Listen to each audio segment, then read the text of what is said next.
Perempuan merebut informasi publik.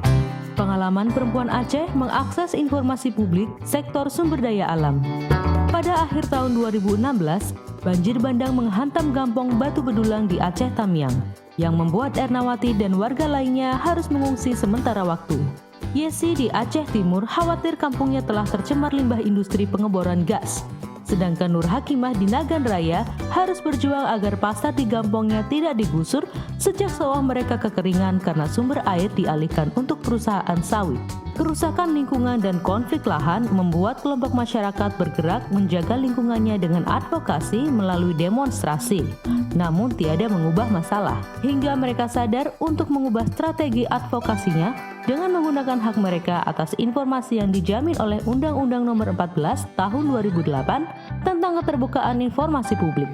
Upaya ini ternyata telah menggerakkan kelompok perempuan di beberapa gampong di Aceh.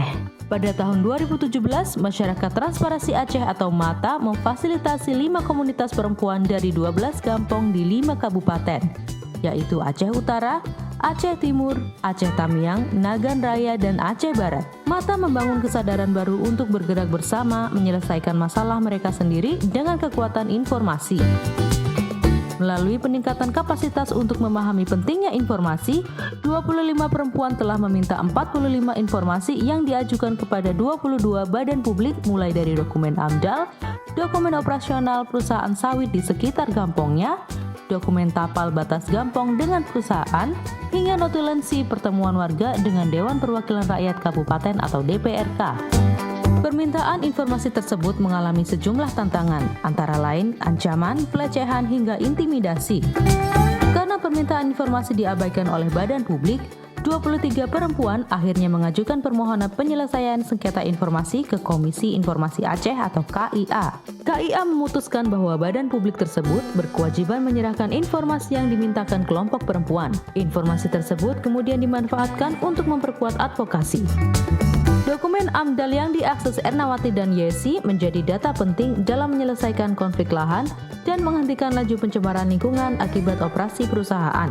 Sedangkan Nur Hakimah bersama masyarakat menggunakan informasi tersebut untuk menagih komitmen pemerintah daerah menyediakan relokasi pasar yang representatif, sekaligus mempertahankan pasar yang selama ini ditempati warga dari ancaman penggusuran. Perubahan positif memperkuat kelompok perempuan dalam keterbukaan informasi publik adalah: pertama, kelompok perempuan yang awalnya merasa tidak percaya diri dan tidak memahami cara meminta informasi menjadi berdaya dan mampu meminta sendiri informasi. Sebagian dari mereka bahkan telah membagikan pengalaman dan pengetahuannya terkait keterbukaan informasi publik bagi kelompok perempuan lainnya hingga keluar Provinsi Aceh. Kedua, keluarga yang awalnya menentang kelompok perempuan merebut informasi ini berubah menjadi aktor pendukung. Ketiga, pemerintah Gampong mulai melibatkan perempuan pada posisi dan isu penting. Keempat, pejabat pengelola informasi dan dokumentasi publik atau PPID utama di daerah mulai melakukan penataan kembali akses informasi.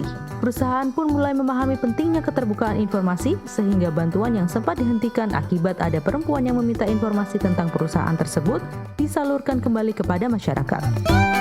Akses informasi yang terbuka tanpa diskriminatif bagi perempuan akan memperkuat agenda perbaikan tata kelola hutan dan lahan yang lestari, berkelanjutan, adil, dan setara.